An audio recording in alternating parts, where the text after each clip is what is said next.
اور پھر نماز کا وقت بستر پر ہی گزار دیا جاتا ہے۔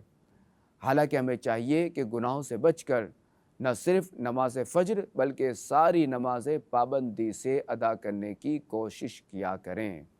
عمل کا ہو جذبہ عطا یا الہی، گناہوں سے مجھ کو بچا یا الہی، آمین۔ مدنی چینل کے ناظرین، دعا کی قبولیت کا ایک ذریعہ دعا سے پہلے اور بعد میں درود پاک پڑھنا بھی ہے، کیونکہ درود پاک کی برکت سے دعا قبولیت کے زیادہ قریب ہو جاتی ہے۔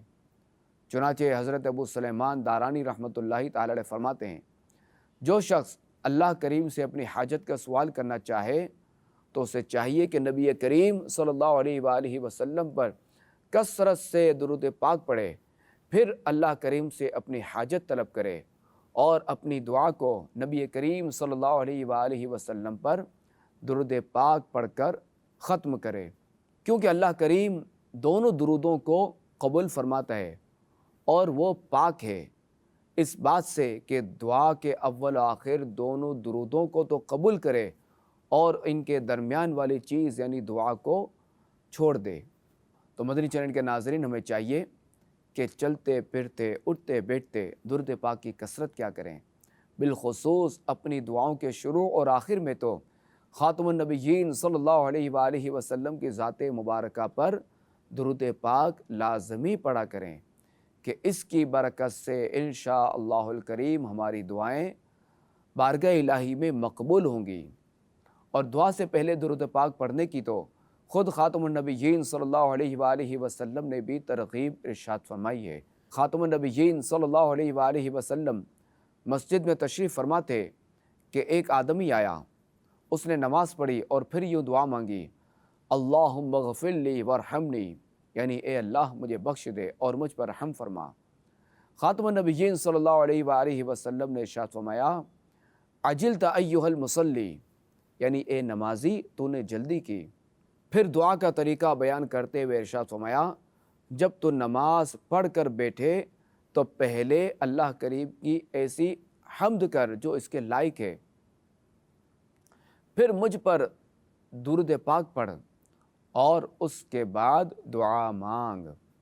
راوی کا بیان ہے کہ اس کے بعد ایک اور شخص نے نماز پڑھی، پھر اللہ کریم کی حمد بیان کی اور نبی کریم صلی اللہ تعالی علیہ وآلہ وسلم پر درود پاک پڑھا، تو خاتم النبیین صلی اللہ علیہ وآلہ وسلم نے ارشاد فرمایا، ایھا المصلی ادعو تجب، یعنی اے نمازی تو دعا مانگ، تیری دعا قبول کی جائے گی۔ تو اے عاشقان رسول، یاد رہے کہ اگر ہم اس حدیث پاک پر عمل کرنا چاہتے ہیں تو اس طرح بھی ہو سکتا ہے کہ جیسے الحمدللہ رب العالمین والصلاۃ والسلام علی خاتم النبیین، یہ پڑھ کر ہم دعا مانگے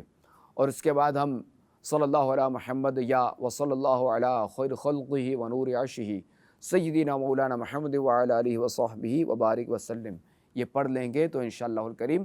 اس حدیث پاک پر عمل ہو جائے گا۔ مسلمانوں کے دوسرے خلیفہ حضرت عمر فاروق اعظم رضی اللہ تعالیٰ عنہ فرماتے ہیں، دعا زمین و آسمان کے درمیان روک دی جاتی ہے جب تک تو اپنے نبی کریم صلی اللہ علیہ وآلہ وسلم پر درود نہ بھیجے بلند نہیں ہو پاتی۔ مسلمانوں کے چوتھے خلیفہ حضرت علی المرتضیٰ رضی اللہ تعالیٰ عنہ سے روایت ہے، الدعاء محجوب عن اللہ حتی یصلی علی محمد و اہل بیتہ، یعنی دعا اللہ کریم سے حجاب میں ہے جب تک محمد صلی اللہ علیہ وآلہ وسلم اور ان کے اہل بیت پر درود نہ بھیجا جائے۔ اعلیٰ حضرت امام اہل سنت امام محمد رضا خان رحمۃ اللہ تعالی علیہ فرماتے ہیں، اے عزیز، دعا طائر یعنی پرندہ ہے اور درود شاہ پر یعنی اس کا سب سے بڑا پر ہے۔ طائر بے پر کیا اڑ سکتا ہے؟ پرندے کے بازو کا سب سے بڑا پر جس کے بغیر کوئی پرندہ پرواز نہیں کر سکتا اسے شاہ پر کہا جاتا ہے، یعنی دعا ایک پرندہ اور درود پاک اس کے شاہ پر کی مانند ہے،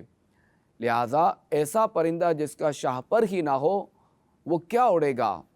ایسے ہی وہ دعا جو درود پاک سے خالی ہو کیسے مقبول ہو سکتی ہے؟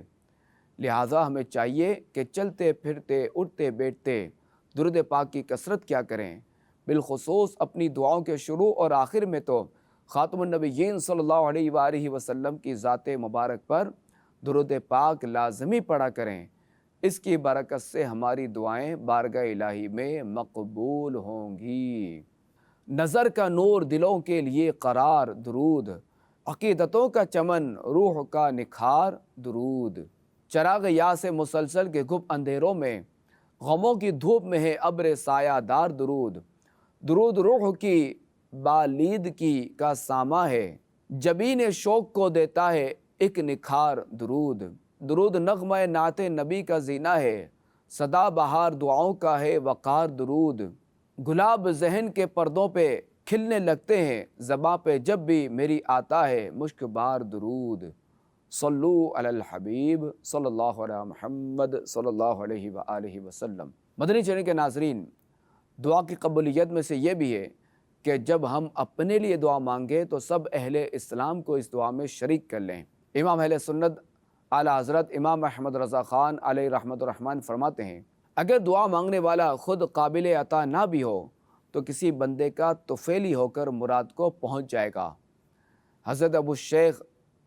اصبہانی رحمۃ اللہ تعالیٰ علیہ حضرت ثابت بنانی رحمۃ اللہ تعالیٰ علیہ سے روایت کرتے ہیں، جو شخص مسلمان مردوں اور عورتوں کے لیے دعائے خیر کرتا ہے، قیامت کو جب ان کی مجلسوں پر گزرے گا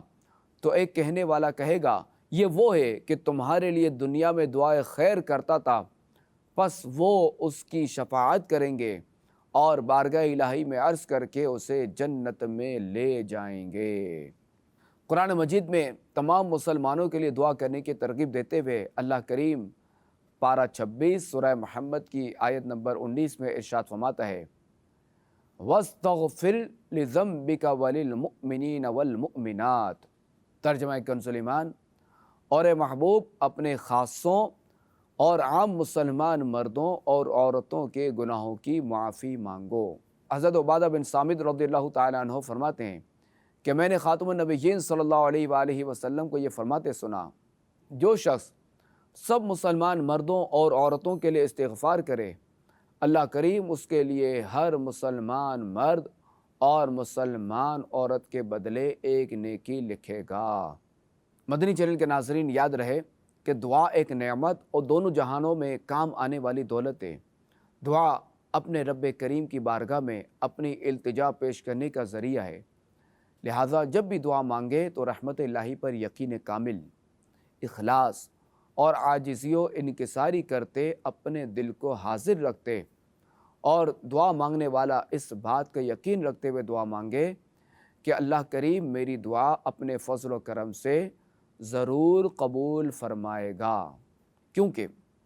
غفلت سے مانگی جانے والی دعا اللہ کریم قبول نہیں فرماتا۔ چنانچہ خاتم النبیین صلی اللہ علیہ وآلہ وسلم نے ارشاد فرمایا، اللہ کریم سے اس طرح دعا مانگا کرو کہ تمہیں قبولیت دعا کا پورا یقین ہو، اور یاد رکھو کہ اللہ کریم غافل دل کی دعا نہیں سنتا،